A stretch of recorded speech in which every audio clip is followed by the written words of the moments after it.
Eu propus o módulo da vida porque o Augusto tinha me pedido para falar sobre a presença do corpo, essa presença que parece invasiva e massiva na nossa cultura atual. Uma presença que existe não só na mídia, como em nossas vidas, e que absorve boa parte do nosso investimento e nós próprios. O corpo que, de repente, parece ter se tornado, né, um ator de primeiro plano, um ator fundamental no enredo de nossa subjetividade. Ele me pediu, então, para poder falar alguma coisa sobre isso. Eu disse, então, ao Augusto, está chegando ele aí, que eu já havia dito alguma coisa disso, que apresentei aqui para vocês, inclusive, né, num trabalho lançado há uns 2 anos, mas que, refletindo um pouco, e no curso do próprio desenvolvimento do tema, tinha me surgido a ideia, que é essa que eu quero discutir com vocês, como sempre em germe, uma ideia em gestação, de que, na verdade, a nossa ideia de corporeidade, ou a ideia do corpo, ou do papel do corpo na formação do sujeito, é uma espécie, eu não diria talvez de epifenômeno, mas é a ponta do iceberg, é aquilo que é mais evidente em nosso embate com a questão da vida. De forma que aquilo que eu vou apresentar a vocês aqui é um pouco uma ideia experimental, assim como Popper diz, né, que a gente cria ideias matas para não matar ninguém, em suma. Justamente, obrigado, se trata de colocar ao escrutínio de vocês algo que faz parte de um programa de desenvolvimento. Isso que eu faço aqui nada mais é do que o material sucinto dos seminários que eu tenho no nosso departamento, onde outros colegas, como o Benilto, né, participam, cada um no seu viés e no ângulo particular.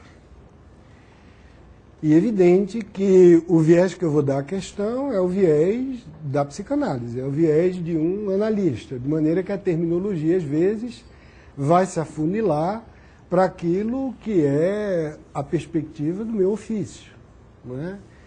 Claro que esse tema é o tema de tudo, de todo mundo. Eu lembro que, certa vez, perguntaram ao John Huston, né, o diretor americano, infelizmente morto, né, qual era o tema dos filmes dele. Ele disse, mas filme só tem 3 temas: vida, amor e morte. E eu diria que, da mesma forma que o cinema, como John Huston define, o pensamento das ciências humanas, ou do que a gente chama de ciência narrativa, tem outro tema, é isso. De maneira que falar da vida, evidentemente, é falar sem nenhum intuito de monopolização do que é esse sentido, mas do viés, né, que impacta o nosso sentimento de ser sujeito, nosso sentimento de subjetividade. Bom, desse aspecto, eu diria que a questão da vida, ela coloca um problema inicial. E colocar o problema inicial não é alguma coisa acessória no que eu vou falar. É porque ela mesma é problemática quando se trata de falar. Por um motivo evidente e simples. A vida é o fundamento da fala, é o fundamento do discurso. De maneira que, ao falar sobre a vida, a gente chega a um ponto onde esbarra naquilo que permitiu o nascimento da fala. Em psicanálise, em consequência, a gente diz que toda fala sobre a vida, né? E por fala sobre a vida, eu estou entendendo qualquer concepção sobre a vida é uma concepção que nos obriga a lidar com aquilo que pode ser dito da vida e aquilo que da vida não se deixa dizer. Qual a minha hipótese, então? A minha hipótese é que justamente nós somos sujeitos, nós nos tornamos uma individualidade, nós nos reconhecemos como uma pessoa, formamos nossa subjetividade a partir de nossas crenças sobre a vida e de nossas crenças sobre aquilo que é o resto da vida que escapa à nossa descrição. Ou seja, tudo aquilo que a gente acha que pode dizer e aquilo que a gente acha que não pode dizer concorre da mesma maneira para aquilo que a gente é e para aquilo que a gente quer ser. De maneira que, se eu pudesse dizer de uma forma sintética, embora abrupta, que é isso que eu vou ter que desenvolver, não é? Eu diria de maneira sintética, de forma abrupta, que ser sujeito é lidar com o resto da vida que foi pensado de diferentes maneiras, em diferentes culturas, e como é próprio, assim, um pouco da minha maneira de pensar, que é a maneira de pensar por contrastes, para que a gente possa perceber mais facilmente, né? Que a nossa forma de vida é uma entre outras, historicamente localizada, consequentemente mutável, consequentemente aperfeiçoável, e no meu entender e no meu desejo, melhorável. Para isso, eu começaria a dizer o que o sentido da vida tem na primeira cultura ocidental, que a tematizou, né? Que trouxe isso na forma do conceito. Não se limitou a viver, mas quis pensar. E quis pensar sobre o que é, para onde vai, qual o sentido, etc., que todos sabemos é a cultura grega. Vejam bem, na Grécia não existia a ideia, como nós temos hoje, e ainda assim eu relativizo isso, mas como é o pensamento hegemônico, de que vida era alguma coisa única, que se dava por si, né? Os gregos tinham duas palavras para falar de vida. A primeira era a ideia de zoon, palavra zoon, que se aplicava ao que nós poderíamos chamar hoje em dia de vida animal. É a vida comum aos homens e a todos os outros bichos, né? Eles não consideravam os vegetais lá na lógica deles, porque os vegetais, efetivamente, não tinham paixões, e os gregos eram obcecados com o controle das paixões, até pelo temor e pelo terror, né? E pela repulsa que eles tinham ao excesso. Então, como não se viam vegetais muito calorosos, ou muito tristes, a vida vegetal estava excluída, né, da lógica grega. Em contrapartida, a vida animal não, porque aí você já nota isso que é mais parecido conosco, que são os grandes transportes, né, os grandes episódios de excesso, que a gente poderia dizer. Muito bem, então o zoon era a vida animal. Essa vida animal era contraposta ao bios, que é outra noção, né? Biológico e zoológico vem daí, né? Eram duas matrizes. A vida grega era uma vida, de imediato, dividida em duas, e sem nada que a unisse, sem um conceito maior que coroasse, que tecesse, que costurasse. Eu, de um lado, tinha a vida animal, e, de outro lado, tinha o bios político. O bios político era a vida qualificada. Essa era a vida favorita. Era a vida admirável. Era a vida do homem que, pelas ações e pelas condutas, né? Ou como eles chamavam, pela praxis ou pela lexis, por aquilo que fazia e aquilo que dizia, iria se individualizar no sentido de ser alguém que excelenciava para manter a virtude essencial grega, que era a virtude de fazer viver a polis democrática. Então, o bios político significava cultivar corpo, né, e alma, se a gente quiser o corpo e mente, né, cultivar o sensível, o inteligível, né, o mens sana, incorpore sano, de tal maneira que o futuro cidadão, no caso a criança, na sua educação cívica, pudesse ser alguém que viesse a contribuir para manter aquilo que era central no espírito da polis democrática, que era o espírito que era a liberdade.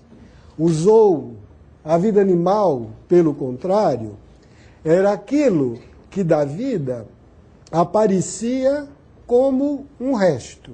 aquilo que aparecia como indiscriminado, aquilo que era tudo que você deveria ou que se deveria evitar que viesse à luz do público. A vida animal era rebaixada em sua dignidade, por assim dizer, porque era na nossa animalidade que nós somos escravos. Nós somos livres para agir e para falar, mas nós não somos livres para comer ou deixar de comer, para excretar ou deixar de excretar. Ali, o homem grego via sua dignidade diminuída pela repetição, pelo mesmo, pela permanente renovação de uma mesma necessidade indicativa de sua servidão. Donde o fato de que a vida privada para os gregos, a vida que se passava, onde se desenrolava o universo das necessidades, era uma vida vergonhosa. Era uma vida que você não exibia em público. Era uma vida menor. Vocês sabem que grego, privado significa privação. Privação justamente de liberdade. E justamente os cidadãos gregos só podiam ser livres se não dependessem desse extrato de sua necessidade, donde a ideia da escravidão, que justificava a produção dessa vida animal, a fim de que eles, sem depender disso, pudessem chegar na ágora ou na vida pública livres para agir e para falar. Vejam então qual é o destino grego, desse resto, ou seja, dessa vida que não é qualificada, dessa vida que não é superior. Esse destino era o destino de ficar oculto, escondido, entre quatro paredes. E o que é que o homem livre faria desse resto, desse destino? Ele não era obrigado a agir ou participar como da polis. No privado, ao lidar com suas necessidades, ele tinha que ter o simples cuidado de ser moderado, de ser temperante, de ser prudente, de guardar as regras da beleza e da harmonia grega. Né? Não comer demais, não beber demais, não ter relações sexuais demais, não ser violento demais. Nada disso estava prescrito dentro da legislação, nada disso era punível ou passível de punição. Simplesmente ele fazia aquilo porque, mostrando que ele podia governar esse resto da vida sem qualificação, e eu digo sem qualificação cultural nos termos ideais, ele mostrava que, governando a si, ele estava habilitado a governar os outros, ou seja, a decidir pelos destinos de Atenas. Então, era o resto da vida que devia ser escondido, para então ser governado como uma espécie de preliminar, de prévia, de teste, de estágio de aperfeiçoamento, para que você pudesse ser o bom governante. Mais interessante nisso, para que a gente possa chegar mais perto do nosso propósito, é que o corpo, nesse caso, vejam bem, nada era de significativo. Corpo em grego, o soma, ou a palavra soma, nada dizia sobre a vida.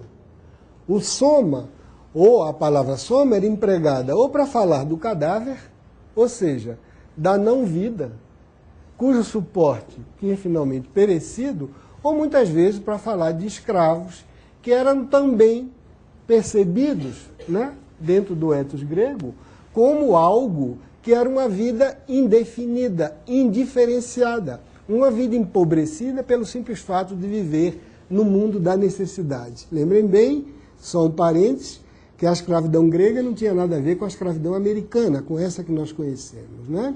Escravo eram todos os indivíduos que, nas lutas contra Esparta, ou seja, na defesa da própria cidade, não tinham tido o heroísmo de morrer. Tinham preferido guardar a vida animal, sacrificando a vida heróica, a vida honrada. Então, esses não mereciam a liberdade. Então, não pensem que o escravo grego era um escravo que tem o mesmo estatuto, digamos, que a escravidão americana, ou seja, a pilhagem, né, dos países colonialistas, né, naquelas civilizações tecnologicamente menos desenvolvidas da África. Não era nada disso. Eles eram outros pares, que há 20, 30 anos eram iguais. E que simplesmente, na resistência a se converter à democracia ateniense, que era uma democracia um pouquinho imperiosa, um pouquinho vírgula, né? Queria que todo mundo fosse como, de qualquer maneira, o espírito da época, né? Fazia com que nas guerras, nessas lutas, eles preferissem não morrer. Então, já que eles queriam a vida animal, eles tinham. Mas eles eram, então, o quê? Eles eram simplesmente não cidadãos, eles eram soma. O corpo, então, é indicativo de uma espécie de suporte neutro. Ele nada elucida a vida, ele nada sintetiza a vida, ele simplesmente se faz atravessar por essas duas vidas, a vida animal, que é o resto da vida política, que é aquilo que sobra, que é aquilo que não pode ser incorporado à cidade e que, no entanto, diz qualquer coisa do sujeito grego. Diz qualquer coisa do sujeito grego significa saber lidar com esse resto é qualquer coisa que é indicativa da capacidade de fazer um correto uso dos prazeres, de ter um cuidado de si, né? Para citar aí 2 textos do Michel Foucault, que trabalhou bastante bem essa característica. Vejam só, o corpo, então, entrava na vida grega como um pedestal, como uma espécie de matéria que não falava por si, inerte, muda, que nada tinha a dizer. Ele era simplesmente aquilo que a vida usava como instrumento para se mostrar. Vida essa concebida ou filosoficamente, do ponto da ontologia grega, ou politicamente, né? Do ponto de vista da prática do viver coletivo, que eles tinham lá e que nós sabemos é a primeira experiência democrática da humanidade. Bem, o destino, então, dado esse resto, vejam só, era de servir, por assim dizer, de matéria-prima, de ensaio preliminar para o exercício da subjetividade em direção ao seu ideal. Se a gente compara isso com Roma, a gente vê que houve uma brusca mudança. Os romanos foram grandes comerciantes, grandes administradores, grandes guerreiros e grandes juristas, mas não grandes políticos nem grandes filósofos, né? A característica de Roma é de pegar em bloco a filosofia com a temática moral ou ética grega, incorporar, através dos pós-aristotélicos, né? As grandes filosofias romanas são o epicurismo e o estoicismo, que são ambos de origem grega, e procuraram a marca da originalidade na maneira como administravam o império, na maneira como submetiam os inimigos, na maneira como eram capazes de enriquecer, favorecendo o comércio e a navegação de maneira inaudita e, por fim, com a ideia de justiça muito particular, que era a justiça do código, a justiça do direito, direito esse que até hoje está na base de tudo que a gente tem como ciência jurídica no Ocidente. O romano, então, traduziram a zoon e o bios por uma só palavra, a ideia de vita, né, que é de onde vem a nossa vida, né, e traduziram o soma para o corpus. Com essa simplificação de alguma coisa que era múltipla, eles fizeram, então, entrar dentro do equipamento jurídico a divisão vida qualificada e resto da vida, ou vida não qualificada. Ou seja, a vida digna e a vida indigna. E essa vida indigna para os romanos adquiriu a figura jurídica do chamado homo sacer, né? Conforme muitos autores fizeram ver, mas que o Giorgio Agamben deu uma espécie de visibilidade nunca tida até então. O que era o homo sacer romano, o homem sagrado romano? Não é, como a gente imagina, o homem consagrado, o homem divino, né? O homo sacer tinha a característica de ser aquele patrício que era banido da urbe, mas que não era morto. Mas não era imediatamente morto. A característica do homo sacer é que ele não podia participar, ao ferir dos mesmos direitos do patriciado, ou, se a gente quiser traduzir, da cidadania romana. Ele era expulso da cidade. E, uma vez fora, ele era passível de ser morto sem que sua morte configurasse crime ou homicídio, né? Mas, assim como ele também poderia ser morto sem que houvesse juridicamente homicídio, ele também não tinha direito a gozar do que a gente podia chamar do ritual do sacrifício. Ou seja, era diferente de uma vítima que é imolada para falar aos deuses, ou então de alguém que morre e dentro das religiões familiares tinha direito àquele funeral sagrado. Era literalmente um errante. Era literalmente alguém que tinha um corpo que encarnava uma mera vida nua.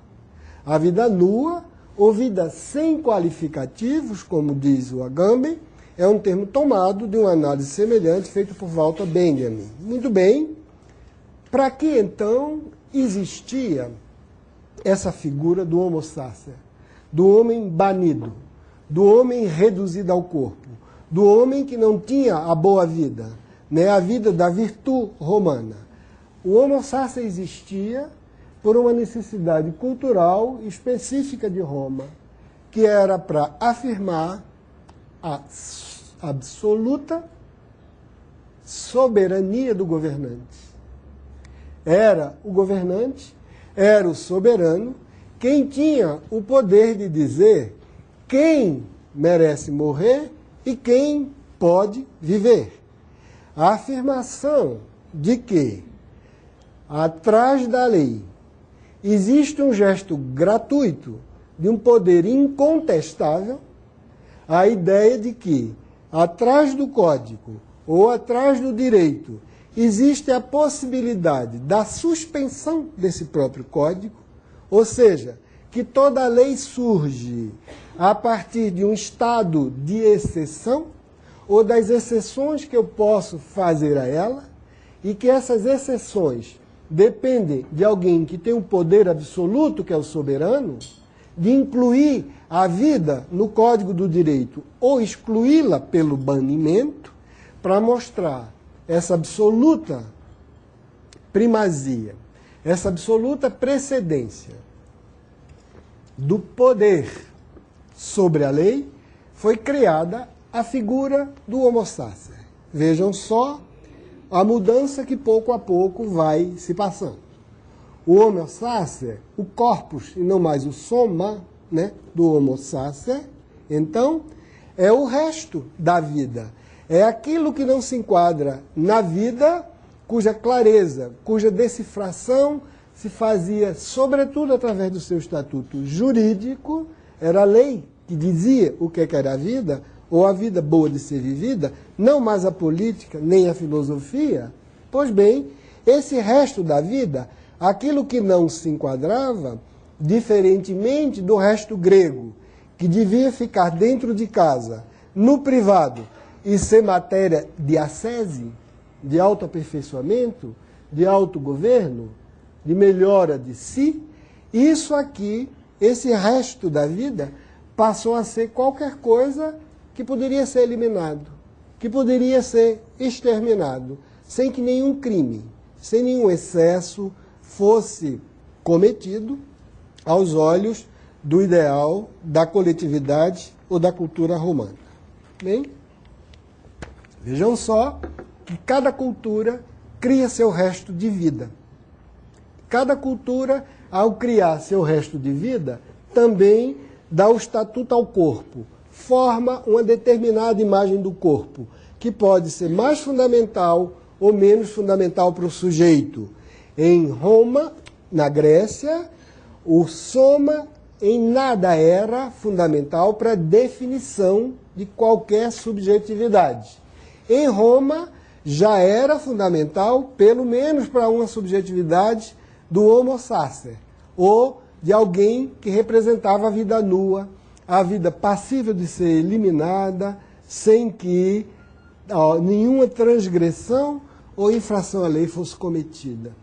Tudo bem, indo de salto em salto para chegar mais perto de nós vamos falar do advento do cristianismo, a outra grande revolução cultural no espaço de nossa tradição, né? Em particular de nossa tradição subjetiva. O advento do cristianismo se deu com uma inovação formidável no conceito de vida.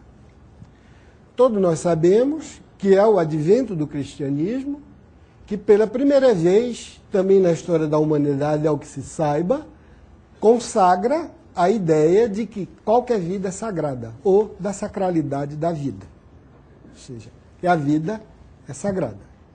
Ela é qualquer coisa, né, que porta o quê? As qualidades do sagrado. E só evocando aqui algo que não é tão evidente, né, o sentido de sagrado nada mais é do que o suporte material do divino. Ou seja, o sagrado é a presença visível do Deus ou da entidade. Consequentemente, no sagrado não se toca. Tocar no sagrado é tocar na materialidade que Deus se permitiu ter, qualquer que seja, e ainda só o sagrado cristão. Pois bem, é com o cristianismo que se começa a pensar nessa ideia que chega até nós, muito próxima de nós, como nós vamos ver, de que a vida é sagrada. Mas se essa constatação é mais ou menos clara, é uma ideia que nos é razoavelmente familiar, o interessante é a gente ver o desdobramento. Aliás, como se processou, por que etapas e por que meios se chega a essa conclusão.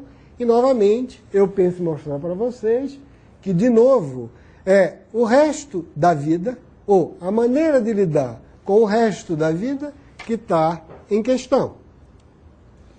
Retomando agora, passo a passo, o que eu resumi.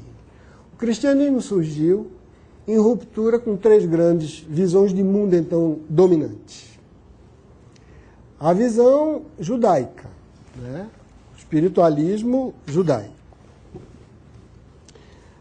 A moralidade ou sabedoria grega, que era o ethos filosófico, e o juridismo romano.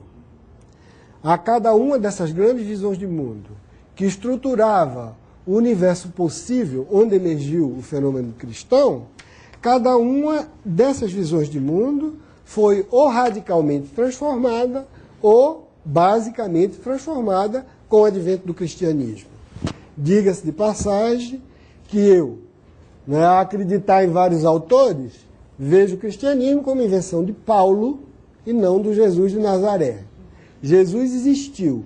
Quem fez com que ele fosse Cristo, que é a tradução grega de Messias, né, para o resto do mundo, foi Paulo de Tarso, São Paulo para os crentes. Né? E mais uma informação, os primeiros textos cristãos são as epístolas, não os evangelhos. Enquanto que a primeira epístola aos Tessalonicenses foi escrita no ano 50, ou seja, Paulo cinquentão, o primeiro evangelho só surgiu 20 anos depois, 70, de Marcos. De maneira que o inventor, o criador do cristianismo, foi Paulo. E o grande debate de Paulo foi pela hegemonia da visão de mundo cristã contra a hegemonia da visão judaica, de onde ele tinha surgido. Ele era o fariseu de boa família de comerciantes, não só contra, mas contra também, digamos, a filosofia grega e o juridicismo romano. Né? Com a ruptura com o judaísmo, digamos, não se deu propriamente por ruptura, mas por uma flexão, por uma espécie de continuidade que acrescentou algo novo. A grande discussão de Paulo com o judaísmo era a respeito da lei. Né? Qual é o papel da lei? O que é a lei, tá entendendo, para o homem religioso? É ela que determina tudo? A boa vida, a vida santa é a que obedece à lei? Ou, Paulo dizia, é aqui e ali transgride a lei em nome de alguma coisa maior? Então, a ideia de justiça que era a ideia básica do judaísmo, a ideia de pacto com Deus, que era outra ideia básica do judaísmo, não existia nenhuma outra religião, nenhuma outra cultura, foram mantidas. Mas o que foi subtraído é exatamente a ideia de que o sujeito se define fundamentalmente por uma lei que está codificada. Ao seu ver, o sujeito se definia por uma outra lei. Uma outra lei não escrita, mas era uma lei que vinha da imediata confiança no outro. Lei sim, mas lei de Abraão e não de Moisés. Ou seja, Abraão veio 400 anos antes de Moisés. E já havia o pacto dele com Deus. E ele já obedecia, ele não podia fazer tudo. Mas o código veio 400 anos depois. Então, dizia ele, ser cristão é retomar aquilo que está na origem. É um pacto, e nós vamos ver, um pacto baseado em quê? Né? E eu acho que é fundamental para a nossa subjetividade atual, eu vou mostrar, que todas essas coisas nós herdamos, e bem ou mal, continuamos lidando com ela. É diferente se nós fôssemos hinduístas, ou diferente se nós tivéssemos outro tipo de crença, né? Muito bem, isso aqui eu estou chamando a atenção, porque apesar de parecer secundário, está no núcleo, no centro de nossa subjetividade e nossas apreensões. Eu espero mostrar por quê. Muito bem, vem ruptura então com isso. Com a filosofia grega, a ruptura foi mais violenta. Lembrem bem a palavra de São Jerônimo, o que é que Atenas tem a ver com Jerusalém, né? É o urso e a baleia polar. Os dois não podem entrar em contato, tudo isso contra o exercício, àquela altura, já platonicizante, contra o exercício que a filosofia grega tinha e se exercitava em fazer, para incluir o cristianismo como uma pura ética e não como uma espiritualidade, como uma pura moral, como um capítulo da sabedoria. Pois bem, o que é que Paulo dizia? A sabedoria grega, o cristianismo opõe a loucura, o escândalo. E a gente vai ver o que é em seguida. Em terceiro lugar, contra o juridismo romano, que afirmava que o poder vem da força, da violência de criar e descriar a lei, de dizer aquilo que é exceção pela força do soberano. Contra o juridismo grego, Paulo dizia: pois bem, eu vou opor a fraqueza de Deus. Isso aqui não é metáfora minha, não é invenção. Né? Quem de vocês leem as epístolas paulinas, seja com interesse leigo, no caso estudioso, seja com interesse espiritual, vocês vão ver que nada existe tanto quanto a ideia de que Deus é o fraco que veio para vencer os fortes. E aos fracos, está entendendo que ele se alia. E é a fraqueza que está a sua força. Esse discurso, então, né, contra a ideia de lei como código, contra a ideia da sabedoria ou da sensatez, se vocês quiserem, persuasão racional. E essa ideia da fraqueza como fonte da força, tudo isso definiu o que o cristão pensava sobre a vida. Qual era a vida cristã? A vida cristã, de novo, né, como a vida grega, e um pouco diferente da vida romana, era uma vida dividida em dois. Um mesmo vocábulo, vida, né, o mesmo vocábulo, era usado para dizer vida segundo o espírito e vida segundo a carne. Pensem bem, quando ele dizia segundo o espírito e segundo a carne, não queria dizer segundo a alma e segundo o corpo, como os gregos diziam. Na doutrina cristã, no que a gente pode chamar de protótipo de teologia, nessa visão de mundo, viver segundo a carne era viver no pecado. E viver segundo o espírito era viver na graça. Né? Tanto um quanto o outro iam morrer. E o aspecto que a gente poderia dizer propriamente biológico não entrava na economia, né? Não entrava na economia da ascese paulina. Que nós todos íamos morrer, que maravilha, só assim a gente chega mais depressa, lá onde devia chegar. De maneira que vida era simplesmente o exercício daquilo que eles achavam, ou daquilo que eles acreditavam, que era a manifestação de Deus. Né? Consequentemente, quando a gente pensa na vida cristã, ou na chamada vida messiânica, vejam bem, a gente tem ideia de que havia qualquer coisa como um sentimento de vida tal como nós temos e que não existia. A vida era essa, né? A vida de quem pecou, o segundo Adão, ou a vida da danação, ou então a vida segundo Cristo, segundo Jesus, que era a vida da redenção. O corpo, de novo, aí no cristianismo, não é qualquer coisa como a gente costuma dizer, que foi recalcado, que foi reprimido por Paulo. Isso tudo veio muito depois. Ou então que não, a sexualidade paulina, que ele dizia que o homem era a cabeça, a mulher era o corpo. Tem uma série de estereótipos que foi dito, não são gratuitos, foram retomados por muitos dos teólogos católicos posteriores, mas, sobretudo, pelo moralismo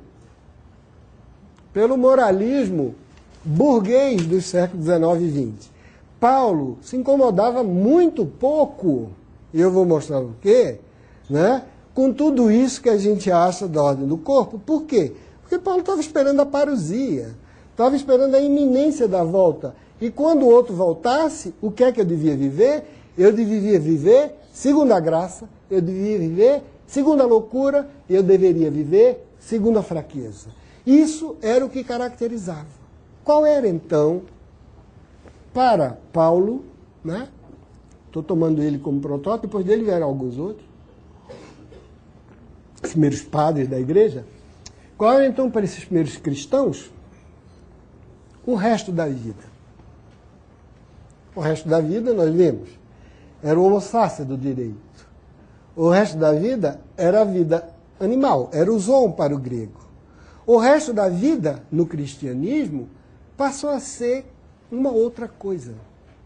Passou a haver uma curiosa inversão.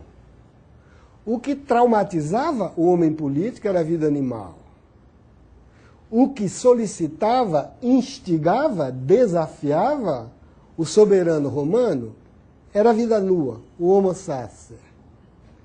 O que traumatiza o sujeito cristão, no sentido psicanalítico, aquilo que pede inscrição simbólica, aquilo que pede resposta de sentido, que é essa nossa noção, é essa noção de verdadeiro self em Winnicott, é essa noção de pulsão de morte em Freud, ou angústia, é essa noção do real no Lacan, ou seja, é tudo aquilo que da vida nos incita a falar, a dizer, a querer conhecer, a saber como lidar, para continuarmos sendo sujeito. No momento em que a gente para de sentir esse desafio, de sentir o peso do trauma, nós paramos de falar, de desejar e de ser reconhecido como sujeito. Ser sujeito é lidar com o resto. E, no caso, com o resto da vida. Qual era esse resto cristão? Vejam, ao contrário dos gregos e romanos, o resto cristão era o excesso do amor divino. Era o excesso de Deus. Se a minha vida tinha sido uma doação dele, minha vida não esgotava a vida dele. A minha situação como ente, em absoluto, era exaustiva daquilo que era a essência ou a substância do ser. De maneira que a vida divina estava sempre me solicitando a ser mais do que aquilo que eu era. A vida messiânica, então, a vida paulina, é uma vida, como mostraram, entre outros, Heidegger, né, que eu estou citando aqui. Quando eu citar, não é para entulhar a cabeça de vocês, não. É porque se alguém quiser e tiver curiosidade, vai ver nesses grandes autores como eles trabalham magnificamente isso que eu estou traduzindo de uma maneira pobre, não é?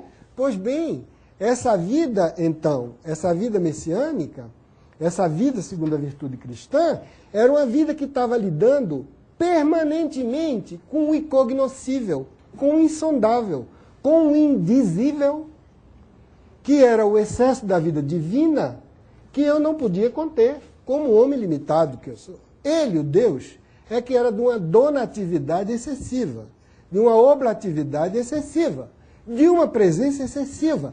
Então, esse Deus traumático, fazia com que a vida messiânica fosse uma vida inquieta, uma vida atribulada. Lidar com esse resto da vida divina implicava, se vocês quisessem, duas exigências ao cristianismo. A primeira é que eu nunca poderia dizer que nenhuma vida não era conforme o amor. Simplesmente eu não sabia. Então, a vocação de universalidade do cristianismo, ao contrário de todos os outros que diziam que eram religiões étnicas ou morais de classes ou de castas, essa passa a ser universal porque só em toda a humanidade Deus cabia, e olhe lá, né? Porque ainda tem as outras depois que morresse. Consequentemente, pouco importa. Aquilo ali era para judeus e para gregos. Era para cristãos e para gentios. Aquilo ali era para adúlteros e o bom homem. Aquilo dali era para samaritanos e fariseus.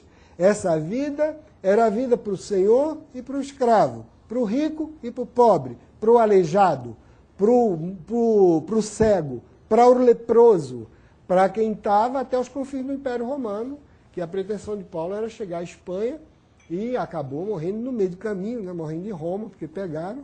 Mas, a seu ver, o excesso traumático da vida iria se manifestar e podia surgir em qualquer vida. Em qualquer vida, que eu ainda, vivendo minha pequena vida, não saberia reconhecer se era a verdadeira vida, exceto quando ele desse prova que vivia segundo o Espírito. Então, se fosse nesse caso, ele também faria parte do rebanho. Então, primeira grande exigência, a exigência de universalização. A grande briga com os cristãos judeus se deu em torno disso, em torno da circuncisão, se é sábado ou se é domingo. E ele dizia, pouco importa, se um burro cai, está entendendo, dentro de um poço e é sábado, eu vou lá e tiro o burro. Está entendendo? Se uma pessoa está doente dia de sábado, eu não vou trabalhar porque é a lei? Não, eu vou. Eu jamais sei onde a vida divina está. E, por princípio, como Deus é generoso e bondoso, ele me exige que eu seja um ser inquieto, angustiado, neurótico, ou seja, eternamente à espera da pergunta o que é que o outro quer, onde é que o outro está, né? Que apelo ele me está fazendo. Então, primeira coisa é que eu não sou mais autorizado a discriminar pessoa alguma, corpo particular algum, do universo da vida qualificada. O resto, em vez de ser o corpo do Homo sapiens, o resto, em vez de ser a paixão animal, passa a ser um resto positivado, um resto para mais, um resto que me exige, pelo contrário.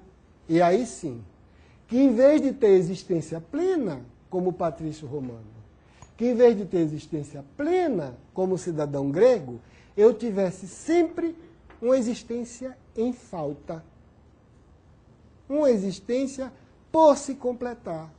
Uma existência marcada pelo que ainda não era e jamais poderia ser, exceto na cidade de Deus. Primeira consequência, então, eu vou lidar com o resto, se vocês quiserem, que não afirma minha completude pela oposição. Eu vou lhe dar um resto que me afirma minha incompletude. Donde duas noções básicas de Paulo, que eu já falei aqui para vocês, vou pedir só um pouquinho de paciência para repetir, porque talvez seja fundamental, que são noções centrais, que é a noção grega do como não e a noção grega do faz uso. Isso queria dizer o quê? Como não é que, se fores homem, vivas como se não fosse. Porque tu não sabe jamais qual vai ser o pedido de Deus em relação a isso. Isso não era para que quem fosse homem se transformasse em cabrito ou virasse mulher ou avó, não. É para que ninguém tivesse autossatisfeito e achasse que aquela sua condição era garantia de redenção. Né? Se és mulher, faz como se não fosse. Se choras, como não chorantes. Se alegre, como não alegre. Se rico, como se não rico. Com escravo, como se não escravo. Em suma, não existe identidade perfeita na vida messiânica. O excesso cristão não é dominável para poder, pelo seu controle, definir aquele que é o mestre da verdade e da vida e que a realiza completamente. O sujeito cristão, então, vive diante do excesso traumático, ao qual ele tem de dar uma resposta faltosa. Não só que falta, como também que não possui. Então, se tens... Se tens riqueza, não te deixes enganar, mas faz uso.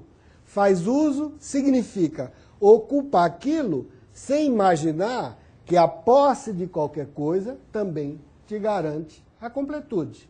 O excesso divino, a vida do outro, né? E no caso do Deus, está lá para mostrar a vanidade daquilo que possuis e daquilo que és. Então, és um ser de castração e que nada possuis de teu, porque tudo te poderá ser tomado, inclusive teu corpo.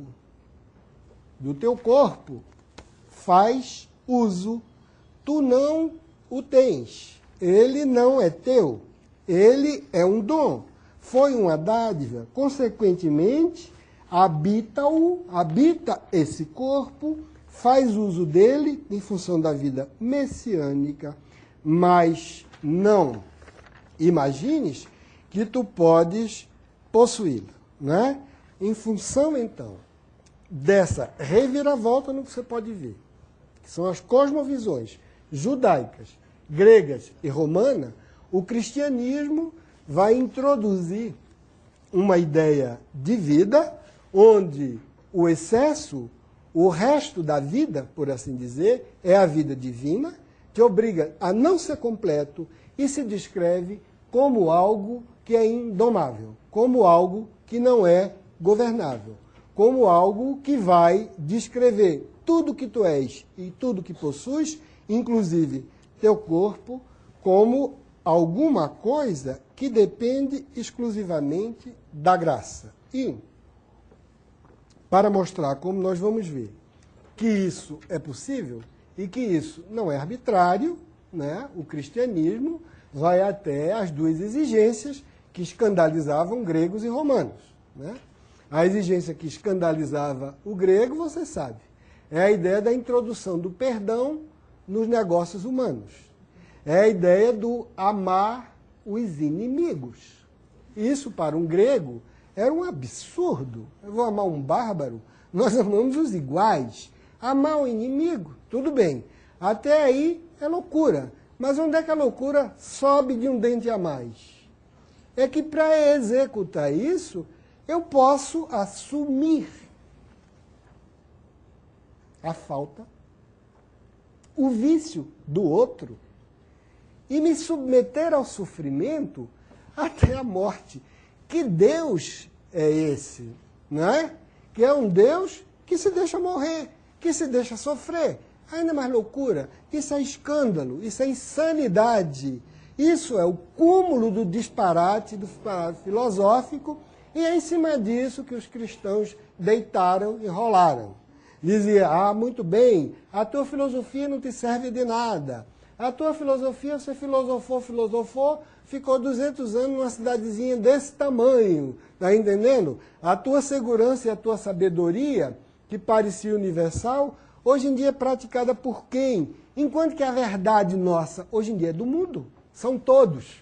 E então, depois do triunfalismo do Era de Constantino, quando o catolicismo já passou a ser império e a religião de tudo, aí era que os teólogos e os padres cristãos deitavam e rolavam, dizendo a loucura tem método, né? Antes de Shakespeare. Vocês vejam, há algo aí de qualquer coisa que vocês nunca imaginaram e que a gente imaginou.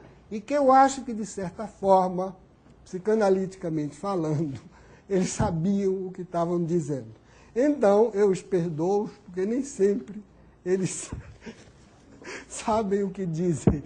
Então, de qualquer forma, eu diria, usando a própria palavra, do nosso ponto de vista, há um ponto de verdade nisso que é dito, há um ponto de verdade que faz com que, até hoje em dia, a gente discute isso e, da maneira como eu estou dizendo, parece excessiva. Na nossa vida prática, em boa parte, a gente encarnou.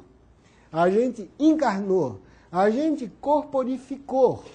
A gente tem muita dificuldade de ser diferente. E, para ser diferente, a gente vai precisar de um outro exercício. Vai precisar, eventualmente, de um outro Jesus, não necessariamente personalizado, mas de alguém que seja capaz de uma revolução parecida, que seja a coletividade, que seja outras pessoas, tudo bem. Com certeza, não são os atores que, na modernidade, quiseram romper com isso. Vamos chegar perto da gente. Quem são esses outros futuros candidatos a novo Jesus para inaugurar a nossa época, a nova época? São os homens da modernidade europeia. São representantes do pensamento secular, de tudo aquilo de que nós nos orgulhamos. Eu não vou repetir o que eu já disse, com o surgimento da sociedade leiga, depois, e sobretudo depois, da reforma das guerras religiosas, com a ideia de constituição leiga do Estado e das liberdades individuais. Eu já pude falar para vocês bastante disso. Eu vou me concentrar no que representou para a noção de vida e da noção do sujeito relacionado com a vida, o advento do que nós chamamos o pensamento moderno. Eu vou escolher dos representantes dele, porque existem inúmeros e muitos, a gente jamais poderia escutar, aquilo que de novo vem se aproximando do fio analítico. Primeiro, não é que a vida, na sua versão leiga, ela foi de novo fatiada. Né? Assim como ela tinha sido dividida em duas partes, na Grécia, em Roma, segundo a carne e segundo o espírito, quando chegou o Estado secular, o pensamento temporal, essa fatia foi mais democrática. Houve mais participantes no esquartejamento da vida. Não é? O primeiro e o maior representante, pelo fato da inteligência luminosa, foi Descartes. Como é que Descartes, não é? Que parece que se tornou o Judas de todo o nosso pensamento, mas não é. A gente não fala dele que vai mostrar o lado crítico. É para mostrar como o pensamento de um homem inteligente marca, e até hoje obriga a gente a responder, a evocar, a falar, né? Como tantos outros. Mas ele, porque inaugurou, na nossa época moderna, a ideia fundamental para todos nós de que um homem só deve crer naquilo que ele tem suficientes evidências. Não porque a tradição manda que acredite. Né? Consequentemente, Descartes quis fazer da verdade certeza. E o que é o que é certo? O certo é o indubitável. Aquilo que é imediato e incorrigível. E todos sabem, naqueles exercícios, né, que hoje nós traduziríamos como obsessionais, embora de gênio, Descartes se lançava a perguntar, mas isso existe, mas isso existe. Eu fecho o olho, eu sonho, eu sou doido, não sei o quê, papapá. O que é que resta de tudo? Do que do mundo existe, o que é que eu posso estar certo de maneira absoluta é que eu sou uma substância pensante. Que eu penso. Eu posso me enganar com o conteúdo do pensamento, eu posso pensar bobagem, eu posso pensar tudo, mas quando eu pensar, eu sou. Consequentemente, o famoso cogito ergo sum, penso logo sou, colocou a verdade diante da certeza subjetiva. E o que é fundamental para essa mudança é que o sujeito, em vez de ser um corpo e uma alma, dedicado à vida segundo o espírito, ou pelo contrário, condenado à vida segundo a carne, foi cindido, foi retalhado. O chamado físico, e aí o corpo físico, esse, dizia Descartes, é como um mecanismo. Ele estava profundamente influenciado pela descoberta do relógio, né?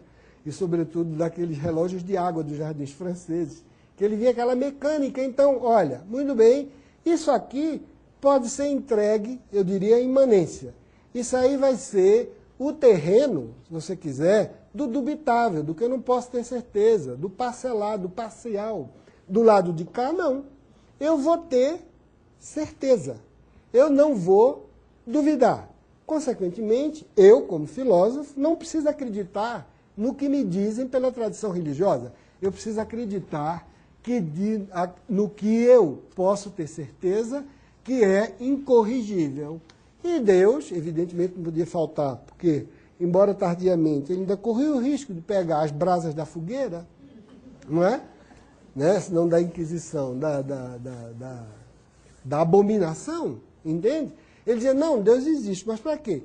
Deus era uma espécie de fiador, de avalista, meio imóvel, né? Uma criatura feito Jabba. Vocês não lembram, não? Eu levava meus filhos, lembrei. Era um personagem de Guerra nas Estrelas. Uma coisa assim, flácida, aparentemente poderosa, mas completamente imóvel, tá entendendo? Que servia simplesmente para garantir que corpo e alma se encontravam na glândula pineal. Porque alguma junção tinha que ser feita, né? Entre essa matéria que era inextensa e essa outra que tinha largura, altura, profundidade, eu pesava e media, algo tinha que ter, porque as duas pareciam que viver conjunto.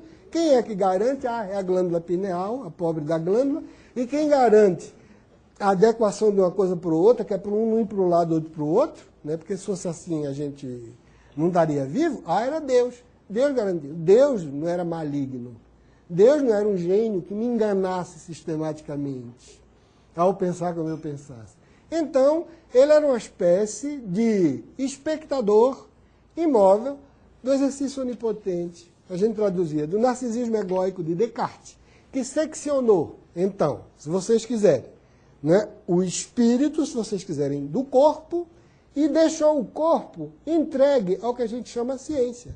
Não demorou muito, os cientistas se apropriaram do critério de certeza dele e trouxeram para o terreno do físico. Agora, diziam eles, não, é o conhecimento do corpo que é certo. O conhecimento de Descartes então, é um exercício pífio, se vocês quiserem, de autoilusão mental. Do jeito que ele dizia que a gente não tinha que acreditar em religião, porque era superstição, só quando eu pudesse deduzir Deus, aí sim, né? Menos modesto do que Kant, que não queria saber disso, né? Passou do limite da razão teórica, ele dizia, aqui eu me fecho, volto para minha casa, deixo de passear em Königsberg, como ele fazia para cima e para baixo na mesma hora. Ele dizia que não. Ele dizia, não, o que acontece é o seguinte, nós vamos viver no terreno da certeza, mas a certeza não é ele que vai ter com piruetas verbais e com auto-engodo de dizer penso logo existo. E por que não, como dizia Gassendi, ando logo existo? E por que não como logo existo? E por que não respiro logo existo? E por que não tantos logo existo? Entende? Que ele só fez aquilo porque ainda permanecia um escolástico. Então, agora, a gente tem que acreditar assim. Tem que acreditar naquilo de que nós estamos certos. E não simplesmente porque seja uma verdade dita por outro. Uma verdade por outro que tem autoridade para dizer que é verdadeiro. Embora o que ele diga que é verdadeiro esteja envolto em brumas, esteve envolto no inexplicável, esteve envolto, se vocês quiserem, numa espécie de sombra que jamais se deixa desvendar. Eu troco, então, a certeza pela verdade, mas a certeza é propriedade da ciência. E uma vez que eu me aproprio cientificamente daquilo que Descartes rejeitou como sendo a essência da vida, uma vez que eu me aproprio, eu começo a redefinir a vida de outra maneira. Não é a vida que diz o que é o corpo, é o corpo que diz o que é a vida. É o corpo agora que, decifrado nos seus mecanismos de vida ou mecanismo de morte, porque boa parte da medicina e da biologia começou observando cadáveres, observando o que era a morte do tecido para daí extrair o que era a vida, outras não começaram com a vida andando, né? Mas boa parte. Uma vez que eu observo isso, eu vou dizer o que é. Então, o corpo agora, ou o conhecimento do corpo, é que dá a medida do que é a dignidade da vida. É que dá a medida do que é uma dignidade da vida, que é uma dignidade epistêmica, cognitiva. Falar de maneira digna da vida é falar como os saberes das ciências empíricas, biológicas, etc., podem nos dizer. O resto é superstição. Dizer que, além dessa vida que eu peço, que eu peso, que eu meço, que eu observo, o restante, o que é a vida, o que é o sentido da vida, isso tudo fica para os ociosos, para os menos inteligentes, para aqueles espíritos desencaminhados, né, que não querem se dar o trabalho de sentar na bancada, está entendendo? Ver as lâminas coloridas ou testar novos modelos de computação capazes de dizer por onde a vida vai. Ela está indo por ali, ela é vermelha, como a depressão, ela é azul, como a excitação, etc, etc. Veja, essa revolução fez com que nós começássemos a ver algo que nunca tinha tido. Ou seja, que no corpo se decifrava a vida, quando até então era a vida que delegava ao corpo o lugar que ele devia ocupar para que ela pudesse existir. A vida grega, a vida romana, a vida cristã. A outra grande partilha foi a política. E eu vou já terminando, tá? Tem ainda 2 minutos, eu vou apressar agora. O outro...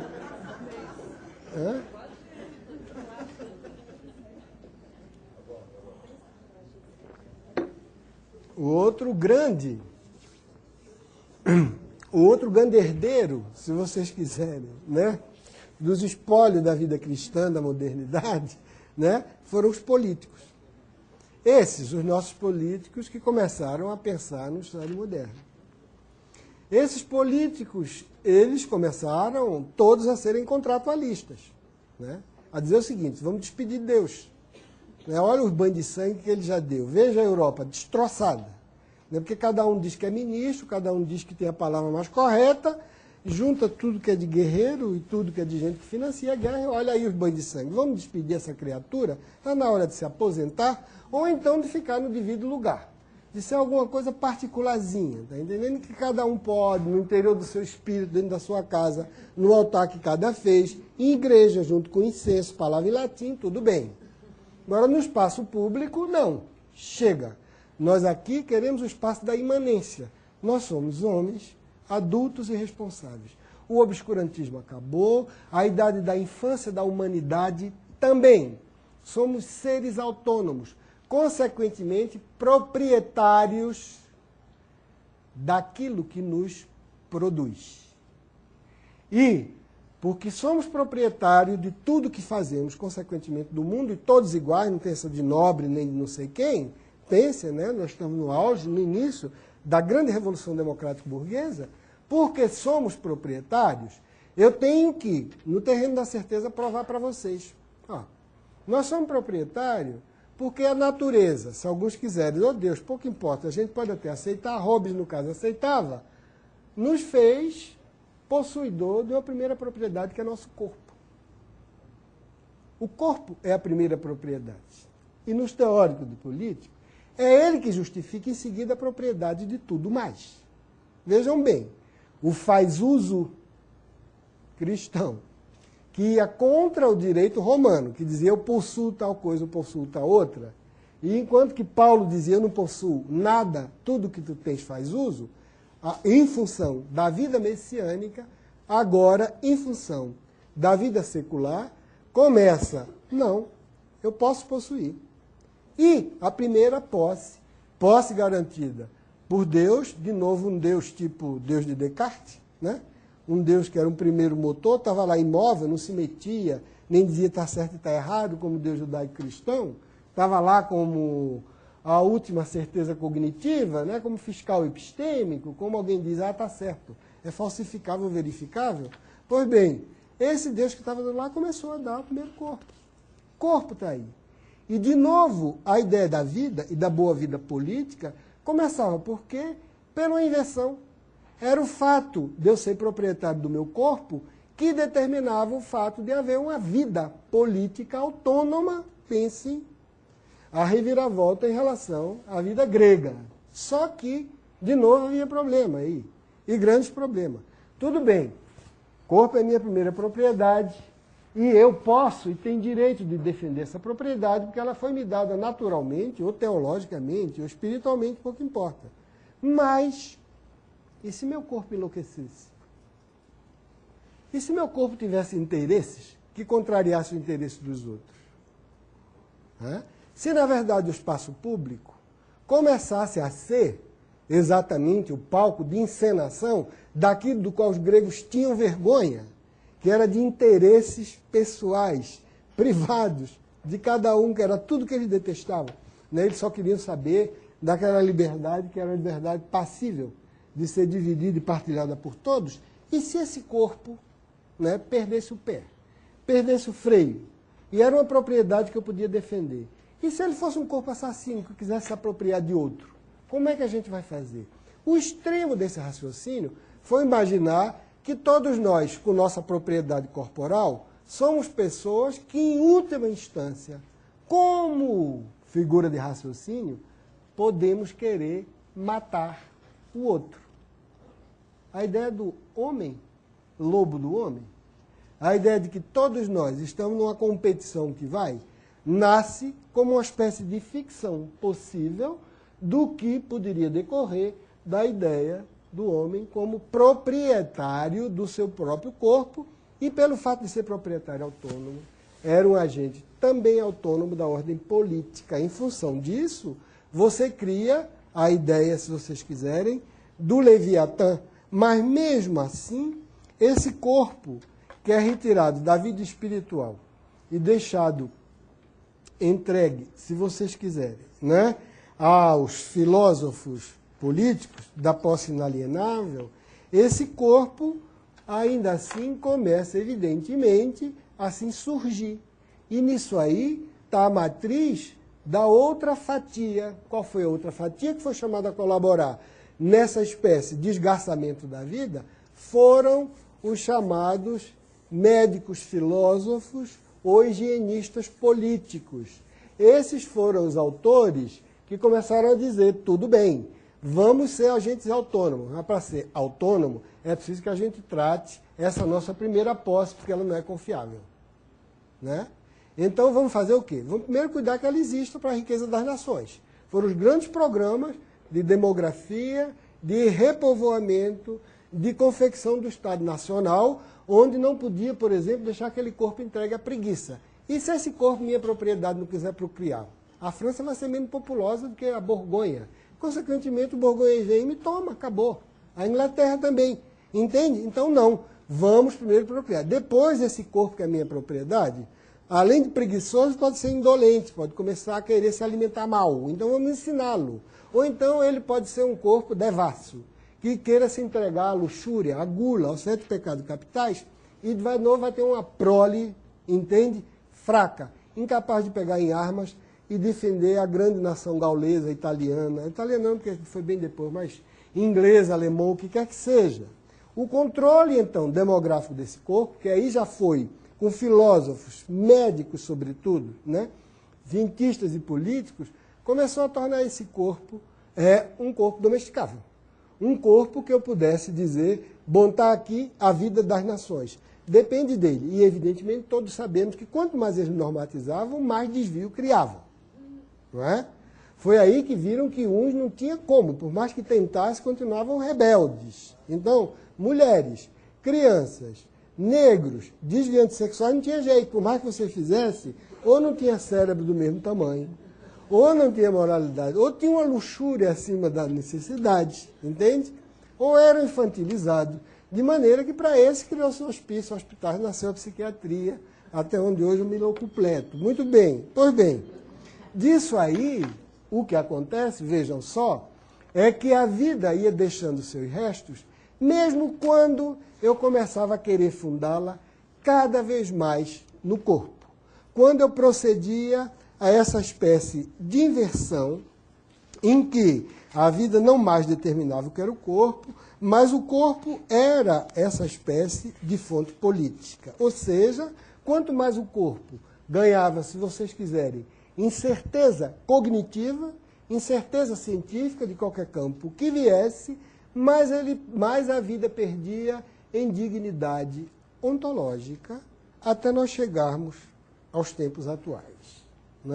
E aí eu vou dar um outro grande salto. Eu vou levantar aí no curso de debate Eu tento explicar, inclusive, porque eu acreditava que o tal escândalo da cruz, eu acredito, ou que parecia loucura, faz sentido. Ora, qual é o nosso problema? O nosso problema é que nós percebemos que essa vida conforme a certeza, ou a vida conforme a ciência, ou a vida conforme a razão, ela deixa sempre o resto que se mostra rebelde. Né? Mas enquanto esse resto que se mostra rebelde, eu tinha uma maneira de dar sentido a ele, helenicamente, gregamente, romanamente, cristamente, atualmente esse resto está órfão. Atualmente esse resto não tem quem o recupere. Porque esse resto, se vocês quiserem, toda a vida, ele só foi passível de ser significado. Esse excesso só foi passível de ser significado porque nós buscávamos a verdade e não a certeza. E a verdade significa, fundamentalmente, que aquilo tem sentido, embora eu não entenda.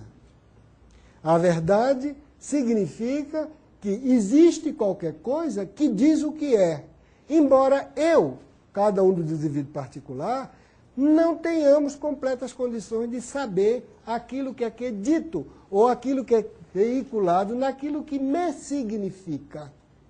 Mesmo assim, até aqui foi assim que nós vivemos. Até aqui é ainda assim que nós estamos vivendo. Mas esse modo de significar a verdade da vida e, consequentemente, dar ao corpo um determinado papel na subjetividade, ele está cada vez mais ficando par e passo ou competindo com um corpo certeza, com uma suposta certeza da vida, que em absoluto quer se submeter ao regime de verdade. E regime de verdade por regime de verdade, eu estou dizendo, é algo que me humaniza justamente porque não me define de modo exaustivo. Porque me deixa uma margem, porque me abre uma possibilidade infinita de me descrever sempre de outra maneira.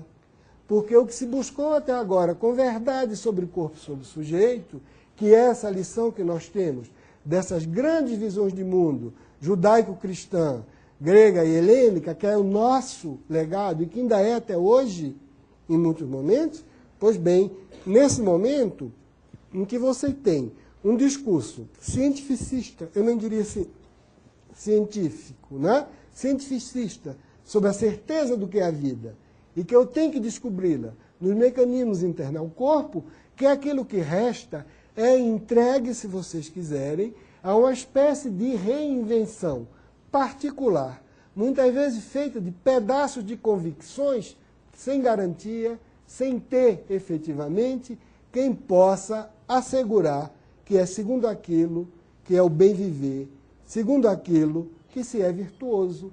Esse, penso eu, é o drama que nós vivemos. Eu não chamo de tragédia, porque eu acho que tragédia tem solução e é só no terreno da representação, né? Enquanto que o drama significa que é uma narrativa, que é um romance, que é uma novela que está se fazendo com determinados... A novela, gênero literário, né? Com determinados pontos de tensão, onde há um certo número de conflitos, onde uma certa gestalt, onde um certo caleidoscópio do humano na relação com o corpo gira e faz com que nós não saibamos ainda ou tenhamos menos certeza de em que ponto nos apoiar para ser. Vamos ver agora.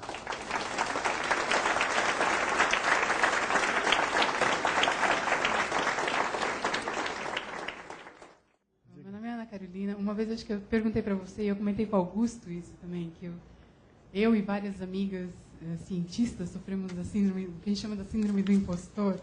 E eu falei muito com o Augusto sobre isso, acho que eu até pedi para você me explicar isso uma vez. Né? Eu acho que é justamente isso, é aceitar essa incerteza. Posso me contradizer? Acho que você respondeu a minha dúvida. A gente sabe muita coisa, mas a gente também sabe que a gente tem um monte de coisa que a gente não sabe, cada vez a gente aprende mais, chega mais a saber que eu sei menos, mas que eu posso me contradizer, que não é contra a verdade absoluta, né? Isso, o não saber não é um curse, não é uma coisa ruim. Ser um impostor talvez não seja tão ruim assim. Duvidar da gente mesmo, né? Certo, claro.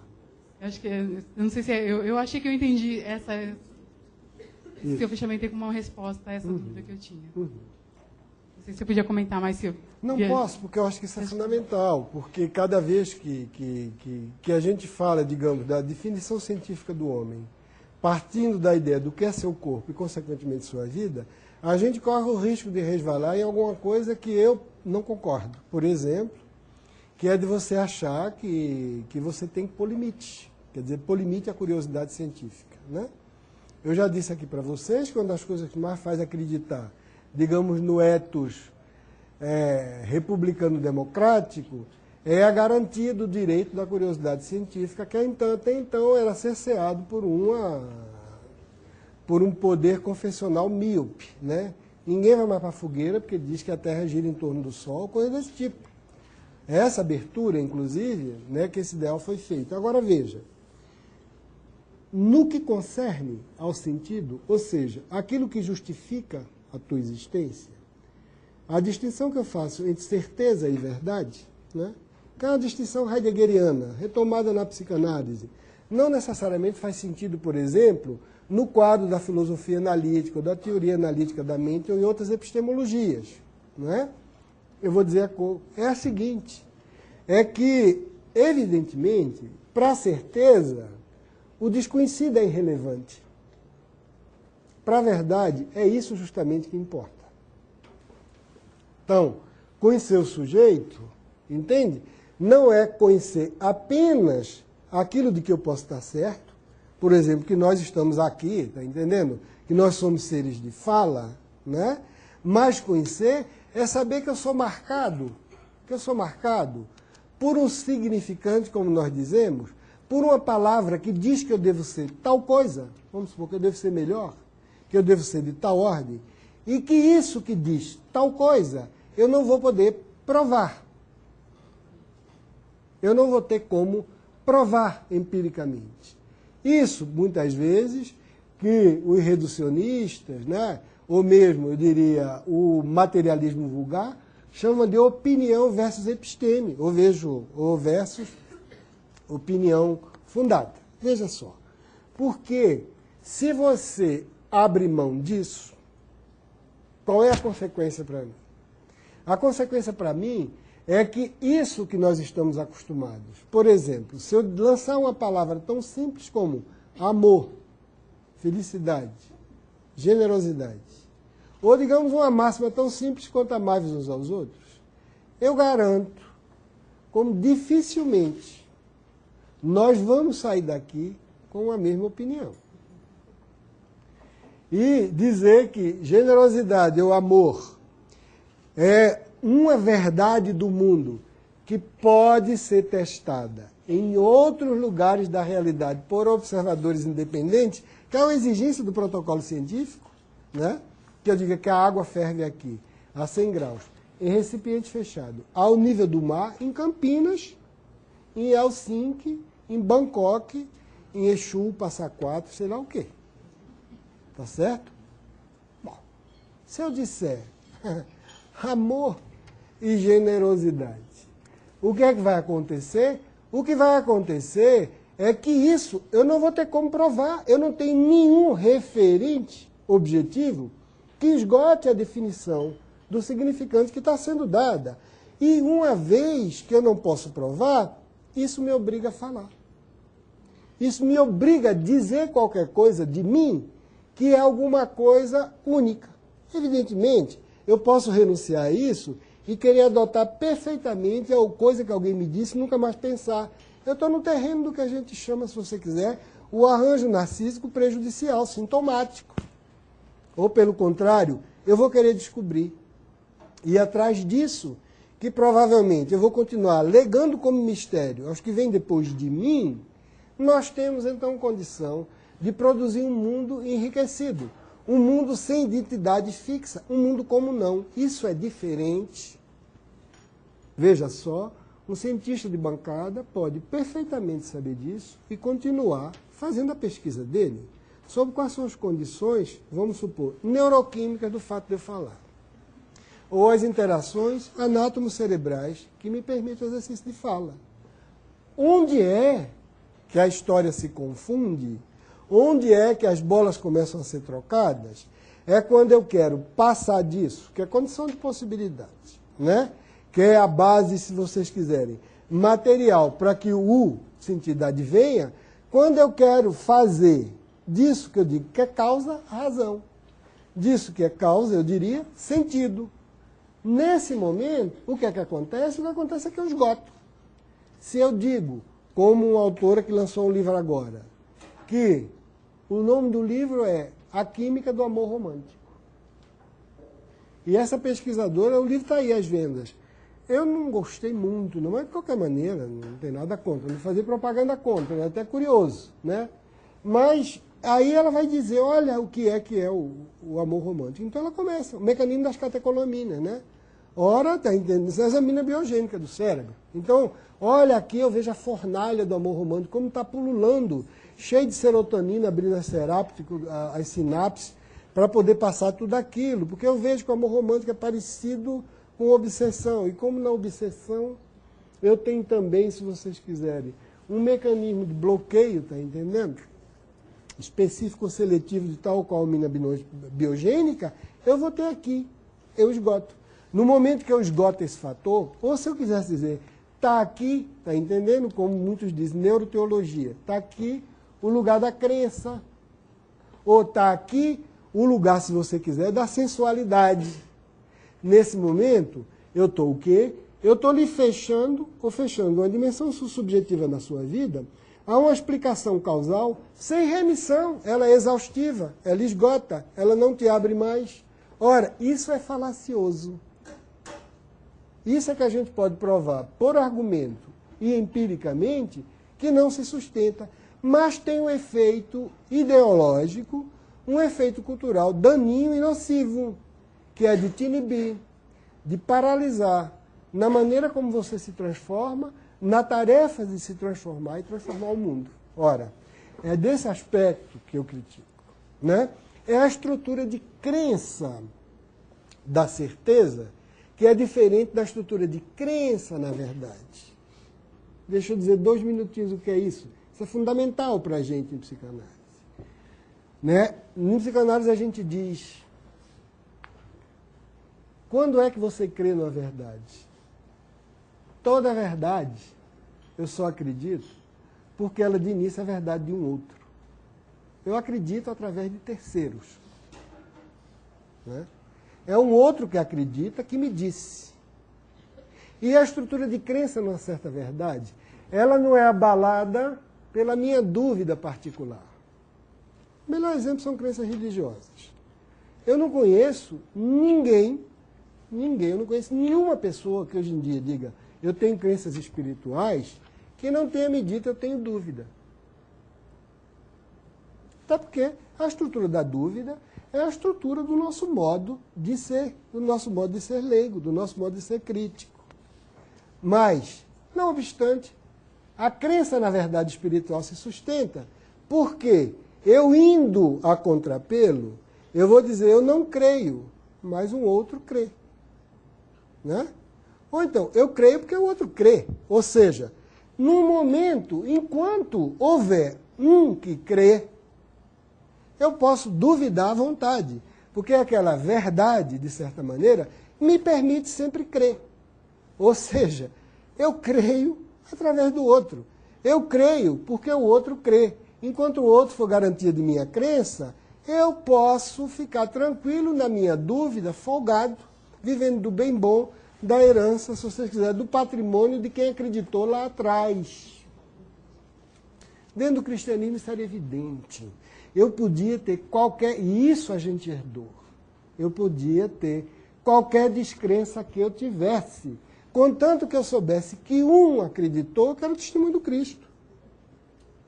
Ele acreditou, donde o escândalo da cruz. Então, duvida o que você quiser duvidar, vai para trás. Da mesma maneira, na crença judaica. Né? Todos nós poderíamos duvidar, mas Abraão acreditou.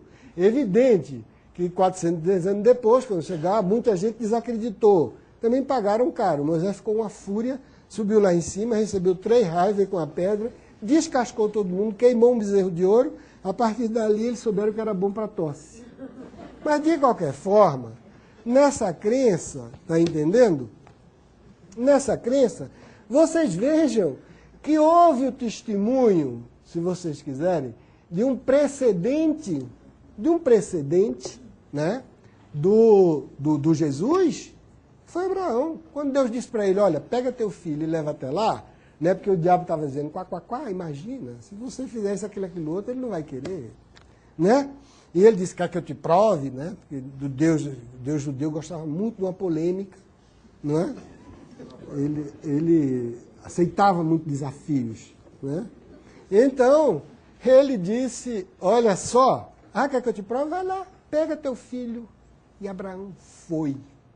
Ele acreditou. Havia, se vocês quiserem, uma aposta imediata na confiabilidade do pacto de amor e de justiça do outro.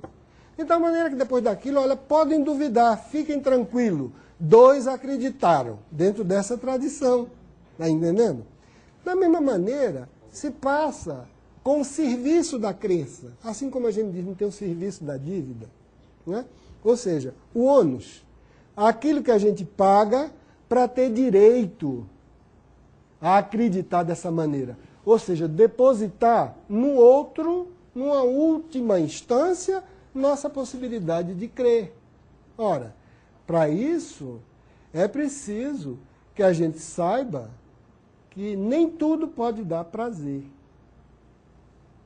Né? E que, às vezes, a gente tem que sofrer.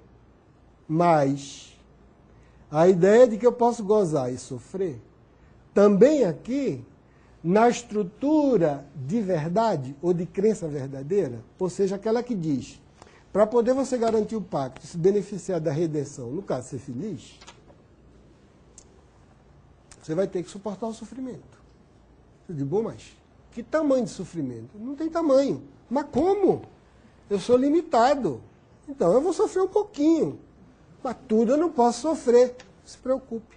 Teve alguém que sofreu tudo no teu lugar. Nós também sofremos e só podemos sofrer em paz, porque um outro aceitou sofrer tudo aquilo que a gente não podia sofrer. Donde eu aceitar, donde ser o serviço da crença, donde eu pagar esse juro, porque eu sei que a maior parte da dívida já foi saldada. Aquele que estava do lado de cá. Vejam só, isso eu estou colocando no extremo. Eu estou vendo o outro aqui como transcendente essa garantia, né, de que, para poder eu gozar, ele tem que ter gozado ao extremo e só ele. Para poder eu crer, ele tem que ter crido, sei lá, acreditado, ao extremo e só ele. Enquanto eu tenho isso, nós temos essa estrutura da subjetividade como não, em andamento, que não se esgota. No momento em que eu começo a desconfiar de que esses outros, o outro do suposto acreditar e o outro do suposto gozar ou do suposto sofrer, no momento em que eu começo a duvidar da existência deles, porque nenhum elo intermediário mais me calciona, e evidentemente todos nós começamos a acreditar nisso, com papai e mamãe, depois com a professora, depois com o coleguinha, depois na universidade, depois na vida, etc. Né? Isso não cai do céu por descuido, isso passa por agentes de autoridade, que podem até lhe passar dúvida, mas também passa a estrutura de crença na verdade. No momento em que eu, de fato, descreio disso, aí começa a haver o risco. Esse é o risco que nós estamos vivendo. Esse é o risco que nós estamos vivendo, é que ninguém mais quer sofrer no nosso lugar. Ninguém mais quer acreditar no nosso lugar. Né? A gente chega, digamos, numa época, né, em que o Slavoj Žižek, que é um grande autor, um grande pensador atual, ele chama da crença descafeinada. Crença descafeinada é a crença como se. Mais ou menos. Eu finjo que tomo café, mas tirei do café a cafeína. Eu não acredito que um outro me dê suporte para que essa crença se mantenha. De maneira que essa crença de pacotilha, por exemplo, essa crença, digamos, no bem, no interesse público, ou no que quer que seja que a gente tem como valores, no momento em que a gente começa a duvidar de que ninguém sustenta essa crença, de que não tem a última instância, entende? Aí a gente começa a vacilar. A gente começa, então, a seguir errantes. A gente começa a supor que a gente pode acreditar só pela gente. E aí eu começo a me tornar obsessivo. E aí eu penso que eu posso assumir para mim todo o gozo do sofrimento. Eu começo a maltratar meu corpo. Ou eu acho que o outro pode ser suporte de todo o meu gozo, se for ele em particular, entende? Que deva suportar todo o meu gozo e não aquela instância última que sofreu, como nesses casos. Sabe a consequência prática clínica disso, por exemplo? É alguém dizer, nesse mix dessa realidade que a gente está vivendo, né? Eu vou desenhar o cenário que se anuncia, embora ele seja mínimo, porque eu não acredito nele. Eu acho que se a gente está aqui, é porque todos nós acreditamos nesse pacto e acreditamos nesse crer. Não tem nenhuma dúvida. Nenhuma dúvida. Esse é meu mundo. É um mundo de seres desorientados e desmapeados. Mas é um mundo onde alguém sofreu ainda por você, suportou o peso, na generalidade. Consequentemente, eu não preciso ter o monopólio, nem a onipotência do gozo, nem colocar no outro, né, o lugar onde eu posso despejar toda a minha possibilidade de vê-lo sofrer. Né? Isso é a generalidade. Mas vejam quais são os índices de exceções. Vejam quais são os sinais que apontam para aí. Né? Um grupo na internet, uma menina que diz, eu sou proprietária do meu corpo. Tá? Vejam só, o que é justamente a distorção dessa inversão. Pelo fato de eu ser proprietária do meu corpo, eu posso ser anoréxica. Anoréxica. Quero. Ser anoréxica até morrer. Por que não? Corpo da minha propriedade. Eu vou suportar isso. Né? Para vocês parece enorme esse sofrimento? Pois eu vou mostrar que eu sou o lugar desse outro. Desse outro que pode padecer e exterminar a vida. Ou então, eu digo, muito bem, eu quero ser comido. Eu, vírgula, né? Uma criatura humana. Eu quero ser comido né? De verdade. Põe um anúncio na internet e encontra alguém que queira me devorar. E aconteceu. Aconteceu na Alemanha. Tá certo? Eu digo, tudo bem. Eu sou proprietário do meu corpo. Né? E eu suporto o lugar do gozo. E a minha crença é que uma vez que eu chego nessa certeza de que eu sou proprietário, uma vez que eu dispensei toda essa outra crença, né, que sofrer o infinito é uma propriedade divina, e acreditar o infinito é uma crença divina, se vocês quiserem, né, um pouco a nossa matriz, e eu digo isso, eu vou até as últimas consequências. Tem outro exemplo. Um grupo de necrófilos americanos colocam pleito na internet. O direito ao acesso a cadáveres que, antes de morrer, façam a doação dos seus corpos para o gozo sexual dele. E o argumento? O argumento é esse. Por que eu posso ser privado desse gozo se o outro se ofereceu para ser meu objeto? A lógica é a mesma de quem doa órgãos. Tem gente que antes de morrer diz, eu quero doar meu órgão para que o outro viva. Alguém pode dizer, eu quero doar meu corpo para que o outro goze.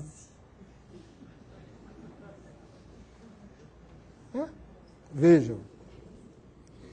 Essa relação de redução da vida ao corpo, de redução do corpo à propriedade, e de redução dessa propriedade a uma suposta soberania ou onipotência do sujeito, que não está mais referida a uma verdade, mas a uma certeza, onde ela pode chegar. Né? Onde ela pode chegar. Ora, vejam bem, eu estou dando caso extremo, onde você perdeu completamente o pé, entende? Onde você perdeu, digamos, o pé, por uma infeliz condição pessoal de cada um, porque efetivamente, como clínico, né, eu só posso olhar essas criaturas, né, como pessoas que efetivamente quiseram encarnar ou encarnaram aquilo que só existe na ficção, num certo número de criaturas que eu acho cuja fantasia desvairou, não é? Que é essa autonomia desse jeito. Mas bem, isso aí vocês começam a ver de outra forma. E as decisões tomadas em relação a outros aspectos são fundamentais. Por que é que quando eu dou esse exemplo da necrofilia, da anorexia, do canibalismo, vocês podem distinguir de exemplos como o direito à eutanásia, o direito ao aborto? Né? Os argumentos aparentemente são os mesmos. Os argumentos aparentemente são os mesmos.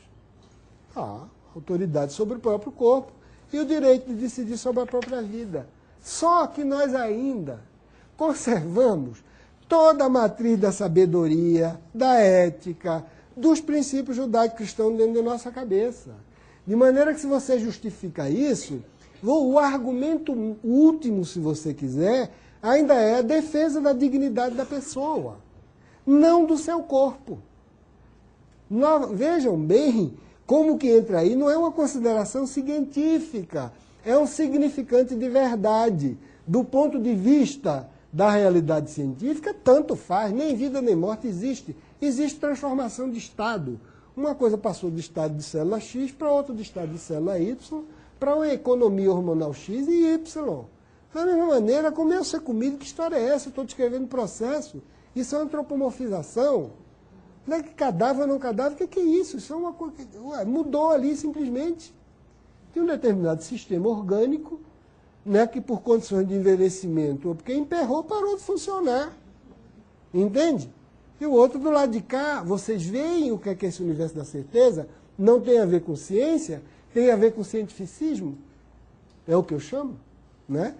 Isso aí é que nós temos que ter cuidado, porque você veja, quando você começa a tomar decisões que, por conta de tecnologias novas, já nos permitem intervir no corpo, imediatamente você abre uma clareira.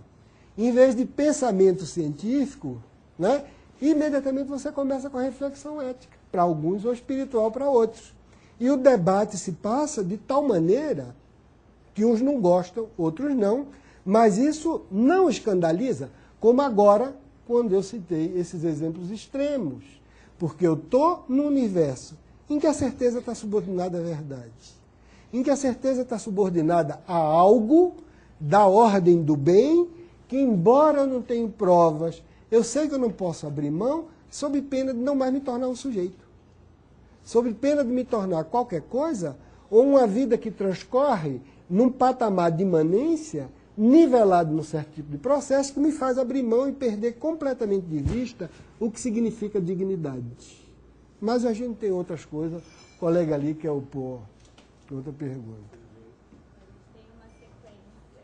Tá bom, diga. Eu disse que a vida se decifra.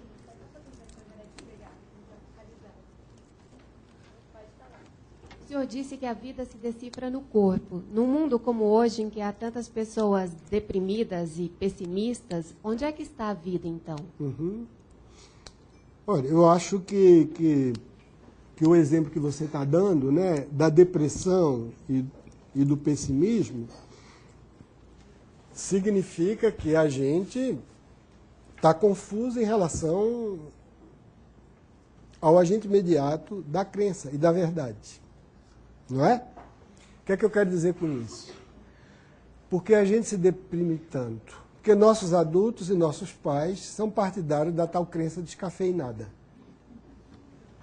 Ou seja, eles estão sem condições, porque eles próprios estão submetidos a todo esse matraqueado, de não dizerem, olha, o bem é isso. É assim. Entende? E se alguém perguntar, define o bem, ele vai dizer, o bem é isso. E o outro vai dizer, ah, não é. Se ele aceitar ser suporte de uma opinião que o outro discorde, muito bem. Se ele vacilar porque quer estar certo, então ele vai dizer, ah, tem razão, meu filho, o bem é relativo. O bem depende de uma verdade comunitarista, comunitária. O bem depende de consenso. Que é bem aqui, não é bem ali. Tudo bem, papai, não é bem aqui, não é bem ali, mas acolá é bem. Ah, não, eu não sei. A gente não sabe por quê. Porque o psicólogo disse assim, porque o etólogo disse assado, porque o biólogo disse ensopado, porque o cientista cozinhado e o padre gratinado. Consequentemente, eu não sei te dizer como é que se come o bem. Eu acho que é empanado, mas não tenho muita certeza. Ah, é? Tudo bem. Então eu posso sair por aí, papai, tá entendendo? Fazendo o que eu quero, eu deixo de fazer. Ah, não, não pode não. Ué, mas porque se eu estou fazendo é o bem. Ora, uma palavra de verdade e de crença não nos permite dizer isso.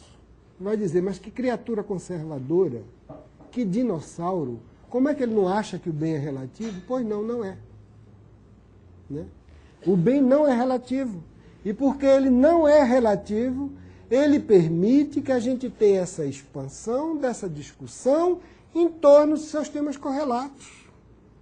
Né? Porque, como Kant dizia, com medo dele, do racionalismo dele, eu sei, eu não sei o que é, mas vou fazer como se, o chamado aulos kantiano, a verdade eu não vou alcançar, mas vou fazer como se ela existisse. O bem eu não vou alcançar, vou fazer como existisse. O belo eu não conheço, mas vou fazer como se existisse, de tal maneira que todos nós saibamos para onde ir. Quando eu perco a crença que alguém pode ser suporte de crença, eu deixo de descrer. Isso Freud, Winnicott e Lacan diz, a gente constata na clínica. Né? Uma criança, um adulto, nós, não podemos viver sem ter um outro que crê em nosso lugar. Né? E eu posso ser outro do outro, e você pode ser outro do outro.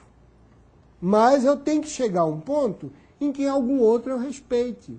É o que eu chamo de transcendência, que não precisa ser espiritual.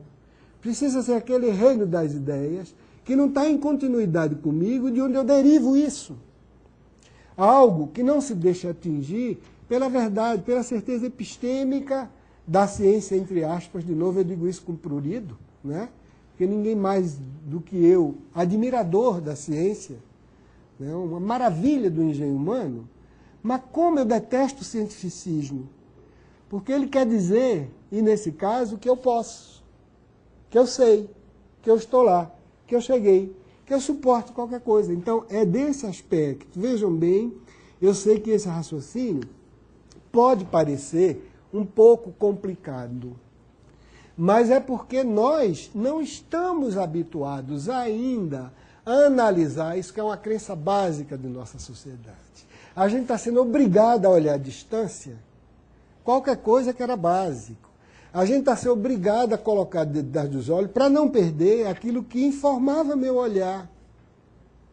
É porque agora eu tenho um mecanismo potente, né, o que a gente chama de descoberta do real, que é a ciência e a tecnologia, e que isso é transformado pelo espetáculo em ideologia cientificista, que eu começo, então, a acreditar que eu posso viver no mundo com certeza. Pouco importa se eu digo, ah, não, mas eu tenho dúvida. O que eu estou falando é do reino da certeza, do reino do indubitável, do reino onde há alguém que possa dizer, chegou ali, tua interrogação para. O resto é misticismo. Ora, a gente viveu sempre no reino das neblinas, né? Do indizível, do que restava e eu não sabia simbolizar. E que eu aceitava porque era palavra autoritária. Vocês sabem quem tematizou no campo da cultura? Digamos, a aflição de quem não se engana em relação à vacuidade do significado como amai-vos uns aos outros, né? Cujo único ponto de verdade foi a declaração de um homem, né, que aquilo foi válido para ele, e funcionou como uma metáfora viva para poder desarticular todas as visões de mundo que existiam. E aquilo foi passivo de se universalizar, quer dizer, no caso da tradição judaico-cristã, se tornar um ethos. Muito bem. Isso aí, poucos autores chegaram a dizer, mas olha, isso é impossível. Quer dizer, Freud chegou a dizer, no racionalismo dele, né? Lacan chegou a dizer, mas isso é imoral. Entende? Porque quem ama não deseja, que eu desejo não amo. Mas isso é outra história.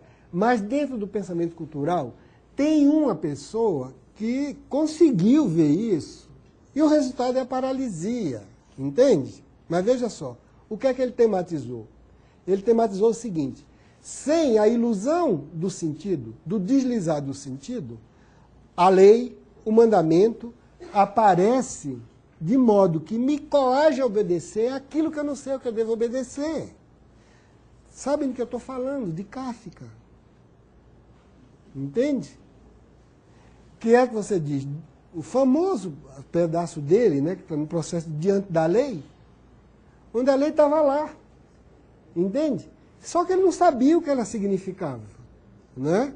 Só que ele não sabia se era para entrar, se era para ficar do lado de fora, se era para ir de noite ou de manhã, ou o que é que ele devia fazer para poder chegar até lá. Kafka se recusou. Quer dizer, o personagem kafkiano.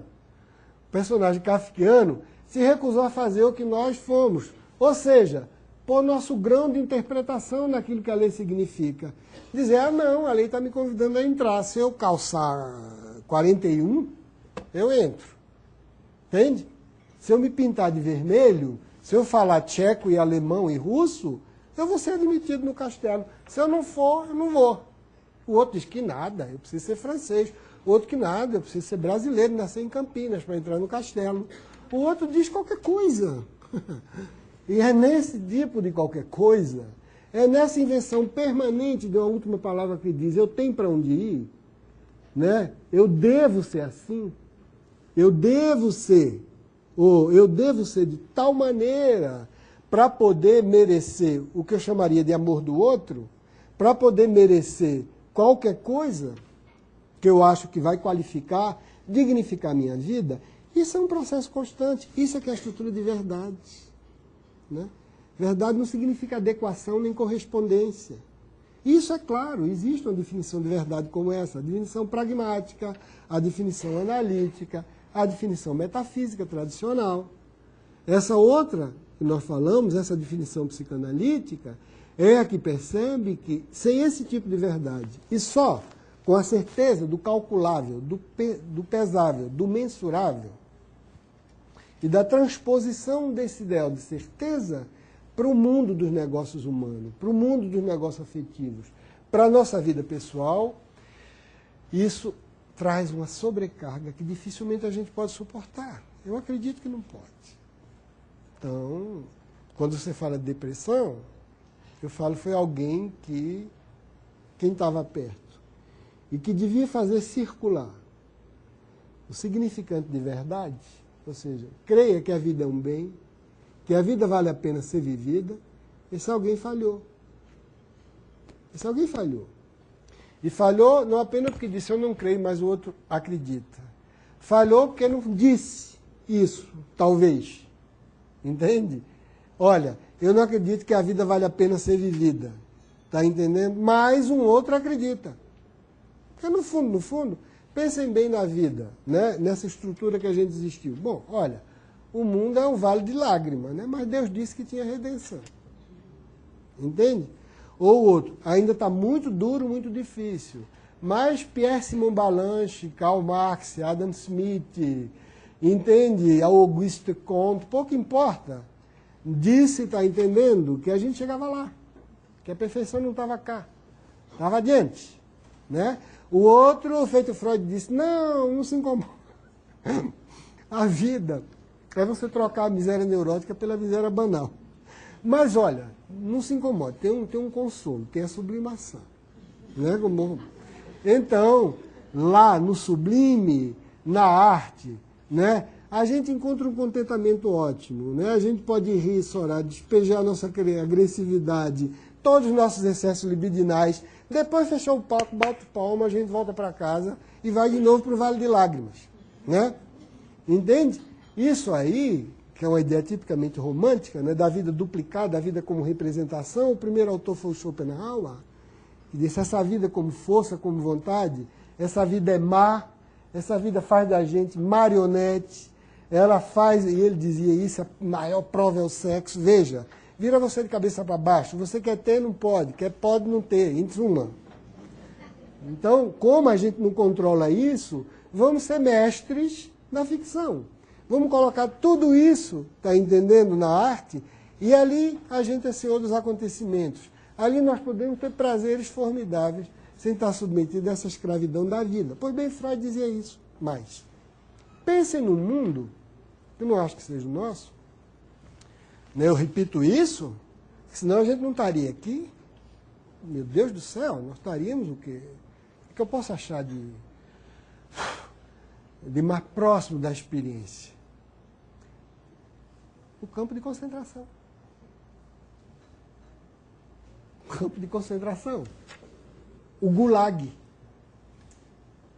Né? O gulag é um pouquinho diferente. Porque se eu dissesse, não, eu sou favorável ao povo, sou burguês, eu ainda tinha direito a uma sinecura numa cidade daquela que o partido dava. No campo de concentração não tinha como. Não tinha como eu deixar de ser judeu. Não tinha como eu deixar de ser comunista. Não tinha como eu deixar de ser homossexual. Não tinha como eu deixar de ser doente mental. Pois bem, uma vez que você está ali, você perde essa estrutura de crença. Você perde essa estrutura de crença. Eu vi tem duas coisas. Isso é onde eu quero que a gente não chegue. A gente não vai chegar. Não vai chegar. Por mais que certos tipos desagradáveis ocupem aqui e ali posições de poder para poder fazer a gente se descabelar e imaginar, não tem jeito. Isso é passageiro. Tem de ser um flash. Precisa ter calma. Entende? É preciso ter paciência histórica. É preciso, tá entendendo? Acreditar que tem muita gente jovem aqui que vai ver outra coisa. Entendeu? Pois bem. Mas tem situações que não. Não é essa nossa, não. Eu acho que essas estruturas, elas estão preservadas, simplesmente estão precisando ser atualizadas face aos seus inimigos. Né? Face aos seus inimigos. Entende? Que querem destruí-la. Precisa alterar a voz, precisa falar grosso. Dizer, acredita em justiça, acredita em igualdade. Que história é essa? Que papo é esse? Não vai cantar em outro terreiro, vá para a lua que não tem ninguém, coitado dos lunáticos. Né? Aqui não. Bom, mas chega um dado momento, tem certas situações que aí sim. Tem duas coisas que me tocam muito na descrição do campo. E uma delas é a do Primo Levi. Né? O famoso Primo Levi. Que o Primo Levi descreve aquela cena, né? Terrível, quer dizer, terrível. Que ele estava no campo de concentração, morrendo de sede, e num dado momento, como estava muito gelado, né, na Polônia no inverno, um pedacinho de gelo, imagine, ficou dentro da janela. Ficou na janela. Não tinha água, que ele não estava aquilo. Ele tirou aquele pedaço com a mão e botou aquele pedaço na boca de gelo que tinha botado lá no vidro da janela. Ele botou o soldado lá, né, o cara da Gestapo, né, o guardião da Gestapo que estava, quando ele viu com o pedacinho de gelo na boca, deu uma tapa e tirou aquele gelo da boca. Não era água, tirou aquilo ali. Ele virou-se para ele e disse, mas por quê? E ele respondeu, aqui não existe porquê. Bom, ou seja, aqui o discurso não circula. Aqui para. Aqui eu tenho um ponto do real e de certeza, onde não adianta qualquer justificativa que você dê de sua vida e de sua morte. Em que você pergunte qual é a natureza do bem e do mal, do destino, da sorte, da continuidade do humano. Você chegou junto de alguém que tem certeza absoluta. Não é que se coloca como um outro que não mais tem a obrigação de responder às tuas inquietações. Se coloca como essa lei pura que Kafka viu. Se coloca como o poder soberano absoluto, que tem poder absurdo sobre a vida nua, de decidir se morre ou se vive. Isso não é o que a gente vive na nossa cultura. Por mais que a gente diga, eu acho que até a nossa retórica nos obriga a dizer que a gente está se tornando indiferente uns aos outros, que a gente está ficando muito egoísta, que a gente está ficando muito narcisista, tudo bem. Que a gente diga, é bom sacudir de vez em quando a gente mesmo, é bom que o outro não diga, isso é um desaforo, no sentido de dizer que maldade. Mas um desaforo culto, talvez pegue melhor em certos ambientes. Não tem nada de verdadeiro no final. Não tem nada de profundo. Agora, tem de profundo se de fato você começar a desacreditar. tem de profundo se você imaginar que você pode suportar todo o peso de gozo e sofrimento, que não há limite para isso. Aí tem qualquer coisa de profundo, né? Tem qualquer coisa que essa crença não. Né? Mas enquanto a gente estiver acusando o outro, porque a gente acha que conhece o que é bom e ele está procedendo mal, nós estamos na Arca de Noé. Pode sacudir para lá e para cá, mas os bichos estão lá preservados. Assim que acabar a tempestade, a gente vai voltar. Né? Agora, se a gente não mais acreditar nisso, eu dei esses exemplos clínicos a vocês. E o exemplo social é o campo de concentração. O exemplo clínico está aí. Canibalismo, morte por anorexia, direito de necrófilo e qualquer coisa que você venha imaginar.